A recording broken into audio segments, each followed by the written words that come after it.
2022 was the best year in television, maybe ever? What an absolutely stacked lineup. Whether streaming or cable, it seems like every studio just had banger after banger coming out this year.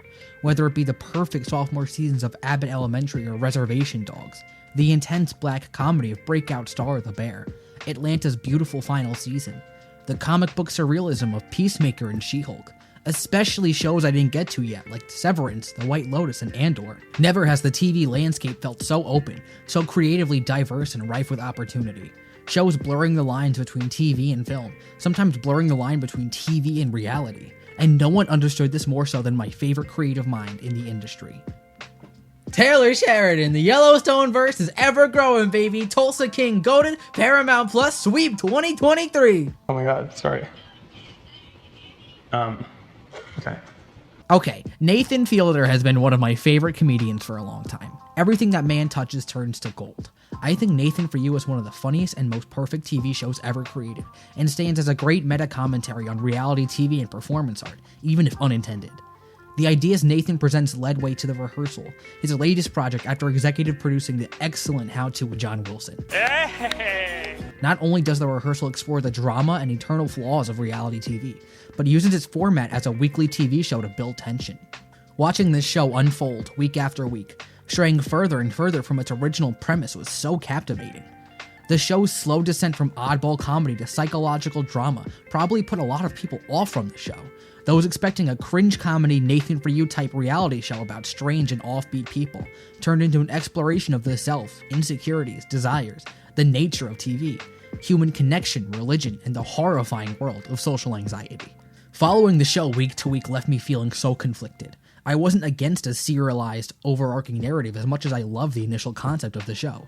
However, realizing this show would be largely about Angela was strange to me. There's still debate about whether or not she's a real human being.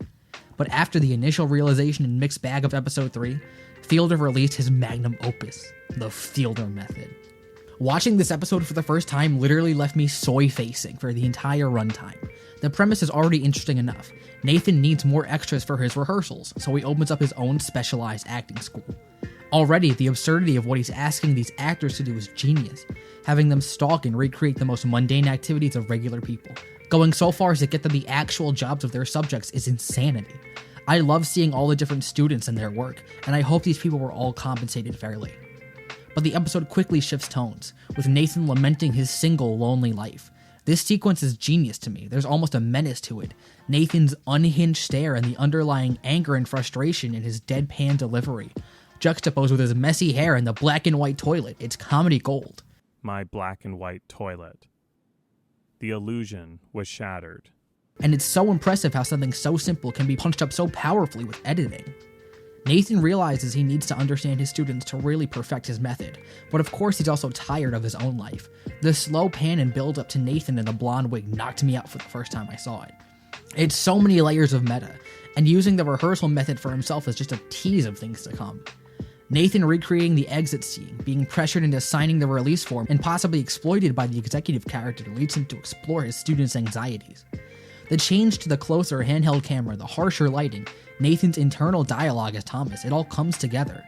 Every time we get a shift in tone like this, it shows how exploitative Nathan can be from his own perspective. Nathan taking over Thomas's life is one of the funniest arcs I've ever seen. The build-up is incredible, and the sinister music walking into the bedroom hits like a truck every time.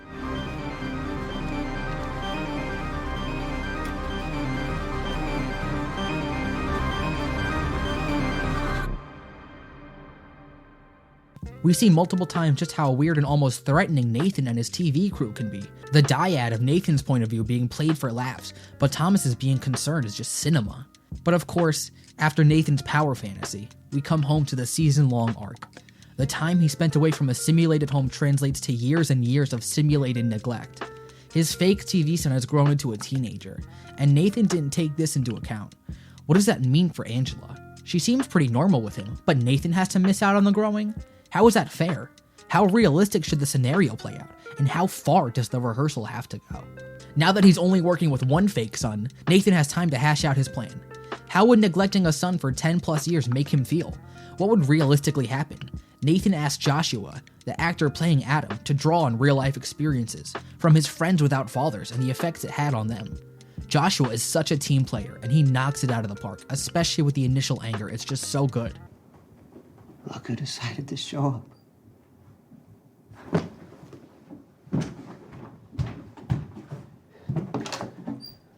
Nathan decides to take it further. He wants Adam to evolve, to start taking hardcore drugs and now straying further and further away from home. He's now a mirror of his fake mom's past, which is foreshadowed perfectly in the cold open. Acid. You did acid? Yep. This could all be Nathan just trying to take the piss out of Angela. This could be him trying to make her confront her hypocrisy, or it could genuinely be trying to help her. This culminates in the two staging an overdose, and this scene is genius. Angela! What? Nathan's frantic and panicked reaction sells the urgency, while Angela seems like she just woke up and can only barely play pretend with these guys. Joshua's performance, the weird nightmare state of his room, and Nathan's unnatural, alien-like breakdown make this one of the most baffling and layered scenes of TV ever. There's callbacks to previous episodes of the show, and there's so much quote-unquote character development, and the cinematography is tight and alive. The medics who come to pick Adam up are even played by Thomas and another Fielder Method graduate. Adam gets up and runs away, and Nathan takes this harrowing scene and boils it into this punchline. Have you seen a 15-year-old boy around here? No, I haven't. I've seen an older man walking around over here. An older man? No, that wouldn't be him. Finally, Nathan is questioning himself, questioning both his desire to be a father and have a family, and his position in the TV show. He doesn't question his morals or if what he's doing is right, just what it's accomplishing. He sees his son across the park, grown and weary from his own actions, and instead of taking accountability, we get one of my favorite in-camera practical effects ever. He reverses the rehearsal. Nathan wants more time with the little boy he missed, and instead of dealing with his problems, he uses his power to get that, without confronting Angela, without confronting himself, thus truly kicking off what I can only describe as Nathan's villain arc, and the end of the rehearsal looms over the two walking away. Nathan Fielder is one of my personal comedy heroes. I think he has a very specific understanding of self-consciousness, what connects with so many people watching and makes them feel seen. Knowing that other people can be just as neurotic, anxious, and unprepared makes us feel not so alone in this hell world. This is a show that blurred the lines between so many things, but ultimately is very simple. The world can be terrifying, and it's okay to not know what to do, as long as you do something. The Fielder Method is one of the smartest, funniest, most layered TV shows I've ever seen, and I'm so glad it exists. To turn it over to the audience, if you've seen both of Nathan's shows, what do you like more and why? I have a feeling opinions are all over the place, and I'd love to know more. Thanks for sticking with me. Please press those funny internet buttons and stay tuned. Yeah!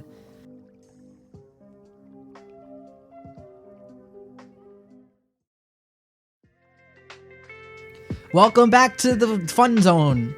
Thanks again for watching this video. Make sure you get all that stuff done. Shouts out Nathan. Shouts out Nathan Fielder. Shouts out everyone commenting and liking and doing all that stuff. You guys are great. Again, gotta plug my podcast, Film Class Heroes. Great episodes coming up. And that's it. Thanks, guys.